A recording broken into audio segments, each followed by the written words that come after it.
Hello and welcome back to our channel. We have been discussing the previous year's question papers of the IISER Aptitude Test, and as you might be knowing, we have already uploaded 2017 and 2018 papers with detailed analysis as well as complete solutions. Okay, and prior to this I had also uploaded some of the videos of solutions related to 2019 IISER Aptitude Test.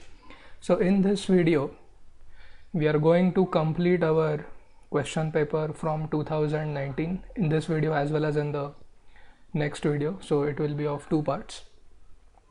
But before we begin solving the remaining questions of 2019, I want you to know the problem types from 2019. Okay, so the first question, that is question number 31, is based on complex numbers and particularly based on the nth roots of unity. Unity means 1.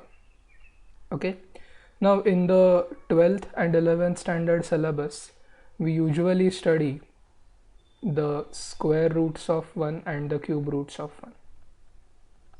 Okay, but in general you can study nth roots of 1 and the theorem that is extremely useful to find the nth roots of unity is the de Moivre's theorem, or you can also use the Euler's formula. Okay, now these nth roots of unity, they have certain characteristics. For example, they are always in geometric progression, as you might be knowing. The cube roots of 1, they are in GP. Okay, so if you know these properties, then you can easily solve the question number 31 because it is based on the nth roots of unity. Correct? Then question number 32 is a very simple trigonometric equation, and similar question appeared in the previous year's papers also. So you will have a quadratic equation in sine x. Okay, so something like a sine squared x plus b sine x plus c equal to 0, and then they will specify the range of x, because sine x being a periodic function, it might have infinitely many solutions. Correct? So that was 32.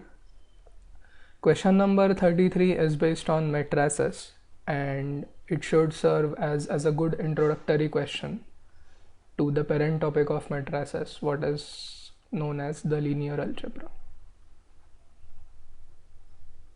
Okay, so these videos are already there on our channel, so you can watch the videos and try to understand these concepts better. Okay, question number 33. Now question number 34 is although it is based on lines, it is actually based on counting principles, and to prove the general result you need the mathematical induction. Okay, but as far as this MCQ is concerned, only the pattern identification is sufficient. Using that you can solve the problem. So it basically deals with the number of regions in which our xy plane gets divided if we have n lines. Okay, n lines which are not parallel, none of them is parallel to the other, and no three lines are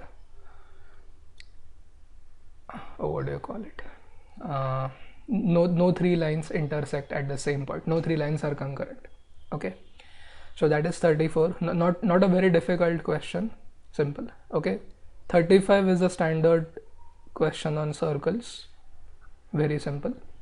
But if you know the fact that radius is perpendicular to tangent and product of slopes of two perpendicular lines is -1, then there is no need to actually find the slope of the tangent by derivatives. Okay, then in 36, in question number 36 you are given 4 functions which include sine, tan, cos, exponential function and the modulus function, and depending on your knowledge of the range of these functions,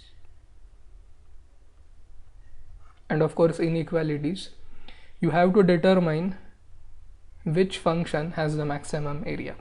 Okay, so you should also know what definite integrals are and how they correspond to the area. Okay, so that is 36.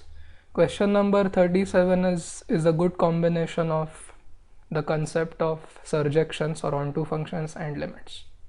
Okay, so as you might be knowing, if you project the graph of any function on the y-axis, then that will tell you the range of the function. Okay, so for a function to be onto, the entire y-axis needs to be covered. So this particular question is based on that. Question number 38. In this, you are given a sum and you need to find limit of that sum as n tends to infinity. So it is based on definite integral as limit of a sum.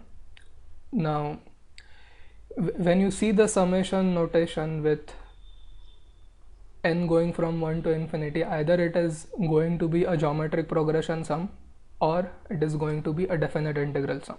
Okay. Then question number 39, a very straightforward question on arithmetic progressions. All you need to know is Tn and Sn. Okay. Question number 40, again a definite integrals question. So one integral is given to you and you have to find the other integral. Okay. I have uploaded this video already. Question number 41 is based on statistics and the concept called mean deviation. Okay. So this is the first time in the 3 years history of available papers of IISER, there is a question on statistics. Okay.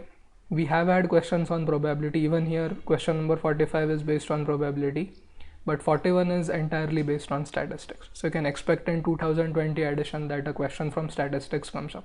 Okay, so revise concepts like mean, median, mode, variance, and standard deviation. Okay, and maybe the relations between various, I would say, relations between the mean deviation, the mean absolute deviation, and the variance. Okay, so actually what has happened in this question is that there are two terms actually. Okay, the first term is mean deviation and the second term is mean absolute deviation. Okay, now mean deviation about mean is always 0. Okay, but in the question they ask you to calculate the mean deviation. However, there is well, you will not find 0 in the option. So what they want is actually the mean absolute deviation. So you should understand that. Okay. Question number 42, again a simple question based on set theory, wherein you should know that if the cardinality of set is n, then the number of subsets is 2 raised to n, and also the sum of the binomial coefficients is 2 raised to n, which actually tells you how many subsets contain 1 element, 2 elements, 3 elements, and so on. Okay. Question number 43 is based on pure geometry, but I have solved it by using a special case and coordinate geometry. So I'll explain you this question very soon. Question number 44 is based on vectors and 3D geometry, and particularly it is based on orthogonal vectors or vectors which are perpendicular to each other. Okay, and question number 45 is a very simple probability question. So when you compare these three question papers, 17, 18 and 19, according to me, each paper has 3 or 4 very difficult questions, okay, which actually require real thinking. No, these are, you may call them formula based, but to arrive at the correct formula, you should start solving the problem correctly. Okay, if you remember in the 2018 version, there was a question on matrices, and it asked us to compute the number of possible matrices whose sum of columns is so and sum of rows is so. Okay, so if the approach is right, then you can solve the sum, otherwise you have to leave it at the end. Okay, now as far as difficulty level is concerned, 2018 edition I found was slightly more difficult than 17 and 19. So if you believe in patterns, then you can expect 2020 addition to be at par with 18. Okay, but as you might be knowing, these are all independent events, I should say, right? So probability that 2020 is going to be a difficult one has nothing to do with the previous additions. Okay, so with that, we will now start solving those MCQs from 2019 which I had not yet uploaded.